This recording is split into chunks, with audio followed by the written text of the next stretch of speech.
Ever felt like you don't know where to start making money as a video editor? Well, what if I told you there's a blueprint that anyone could follow that would allow them to get more clients and make more money? A system that I use to kickstart my professional career, allowing me to build my personal brand as an editor, expand my client base, and grow my business too. So in this video, I'm going to show you what this system actually is, how editors at any skill level can start using it, and how it can ultimately lead you to making even more money. But first, let's address the bottom line.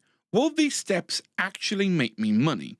Yes, absolutely. But there is a catch. It all relies on you and how you use the system. This blueprint is extremely powerful, but the video editing industry isn't one where success just happens overnight. You're going to need to invest some time and effort and lay the groundwork for your future success. And once you've mastered these steps and started to implement them, that's when you'll start seeing results. But what actually are the steps in the system, and how can they pave the way for your financial success as a video editor? Well, there's 4 steps to the system that can easily break down a blueprint that every editor can follow. And that blueprint is conveniently summarized in this simple acronym, TRIM. And yes, I did spend a long time making it spell out TRIM, and yes, I'm bloody well proud of myself for it. Now, the first of these 4 steps is possibly one of the most important things for you to nail if you want to get this right, and that is the T in TRIM, which stands for target. To understand this, we need to go back and take a look at some business 101. When you first start building products or services to sell, it's important to figure out who your ideal customer is, focusing on a specific area of your industry that you can cater to, seeing potential problems and building solutions to fix those problems. And the mistake that most editors make is, I can edit for anyone, everyone is my client, and I'm here to tell you, no,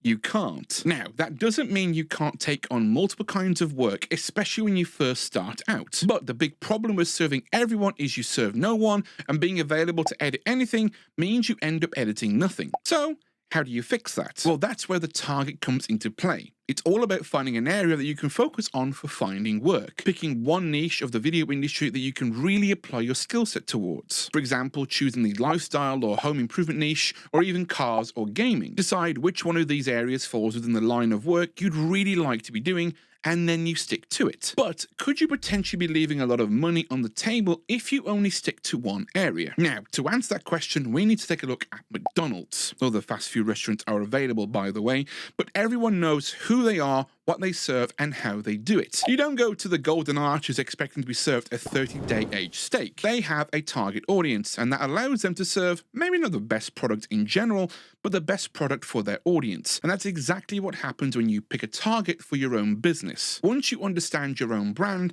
it does something extremely powerful. When you specialize in a specific area, it establishes you as an expert in that field. That expertise boosts your credibility, making clients more likely to trust and choose you for their editing needs. When that happens, more clients are likely to recommend you to other people within the same industry. And word of mouth referrals are way more likely to convert to sales and can significantly increase your client base. Clients are also way more willing to pay higher rates to an editor who understands the nuances of their niche and can deliver bespoke, high-quality content on a consistent basis. So how do you identify these unicorn clients, and what do you need to do to find them? Well, that takes us on to the next stage in our system, research, and that's what the R stands for. But not just any old research. You're looking to do something very specific. That is to look for the areas of your niche that you know you can improve. Things that are undervalued, underserved, and underappreciated, even looking at things that need updating and bringing to the 21st century. For example, let's say you pick finance as your target niche. What you would do is go through your competitor or your potential client's already existing work and identify problems and areas you can improve. Maybe the editing is as strong as it could be, maybe the graphics could be improved,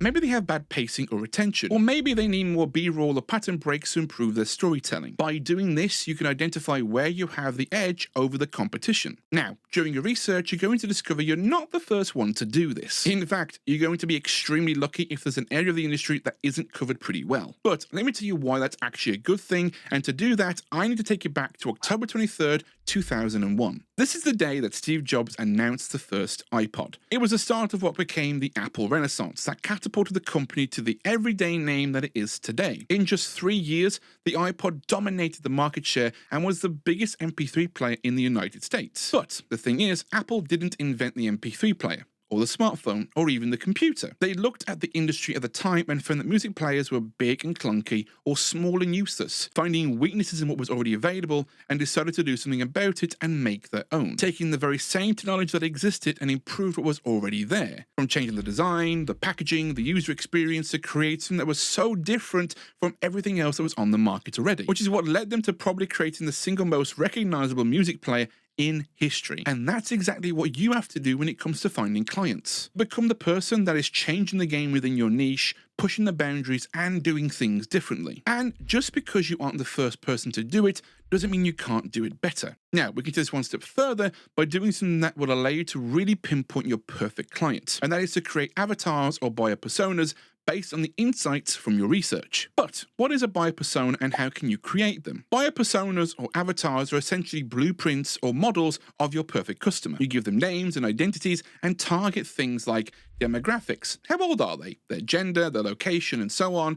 Explore their interests, what their values are, what their goals are, do they have lifestyle choices, even go into how much money they earn. And finally, their pain points and challenges. Look at what they struggle with in their business or content or even their day-to-day lives. What this does is it allows you to have a deeper understanding of your perfect client. That then allows you to offer solutions that directly targets their wants and needs on an emotional and psychological level. And because you're targeting their pain points, you're more likely to solve genuine problems these clients have. So you figured out what your target client needs, but how do you get them to want to work with you in the first place? That leads us on to the next letter I, which stands for impress. Now, impress is where you show off exactly what you can do with your ideal client's content. And you do that by building a portfolio that showcases your best work. Now, that sounds easier said than done, because you need clients to get a portfolio, and you need a portfolio to get clients. Well, what if I told you there are 3 ways you can build a portfolio super fast without the need for any clients? With the last one being so powerful, I'm surprised more editors aren't doing it. The first way you can impress your potential clients is by doing something super simple. All you need to do is go through their existing videos, either on YouTube or on their website, and make notes on what you can improve in that single video, then go and do it. Download the video, throw it into your editing software, and then cut the content to improve it. You could re-edit the story, add graphics, animations, B-roll, or improve the sound design and music. Now, this can be a little messy depending on what you do, but it's a great way to convey to your client exactly what they're missing. The second way is a little bit longer, but it gives you much more control over the creative process. And it's exactly how I landed a job editing for a YouTube channel, helping it grow to 500,000 subscribers. I went ahead and started making my own content, making videos, using motion graphics, focusing on editing and storytelling, and showcasing everything that I could do. You can do exactly the same thing. Come up with the ideas, write the scripts, film and edit the videos. Now, while it takes time, you can use this opportunity to edit the videos in a way that best demonstrates what your clients are after. But the third way takes that entire process to a whole new level. We're going to combine the first and second method and create something that will allow you to power through your entire portfolio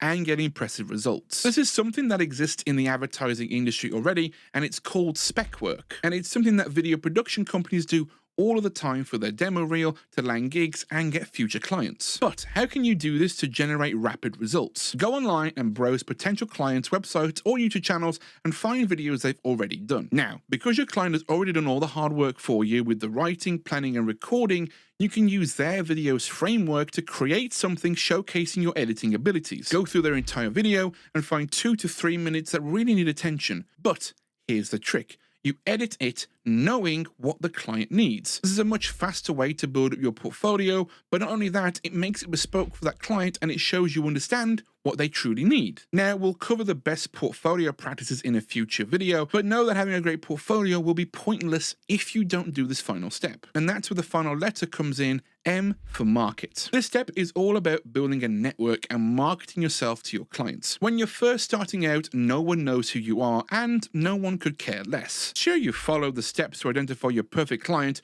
research them and build up a portfolio, but you don't have any credibility. You may be an expert, but other people don't know that yet. So what do you do to build that credibility? How do you become the go-to person in your niche? Well, Gary Vee found this solution way back in 2007, and surprisingly, it still works today. Go to Twitter, search terms, find questions that people are actually asking the ethos, and answer them. That is the actual origin story of Gary Vee. Nobody in the world knew who I was when I started Wine Library TV. I went on Twitter, searched wine terms, and answered questions. Because I knew what I was talking about wine, Nobody knew that I knew. But you could do that with somebody not asking you the question. John in Albuquerque asked, not me, but the world, so I'll answer it. You can do exactly the same thing with editing, which is what I did way back in 2015. I went on Twitter and searched for the Final Cut Pro 10 hashtag, and I used that term to answer any and all questions that people had. If people had a problem doing a certain thing, I went in and showed them how to fix it. I even went so far as to do screen recordings and demo the fix for the problem,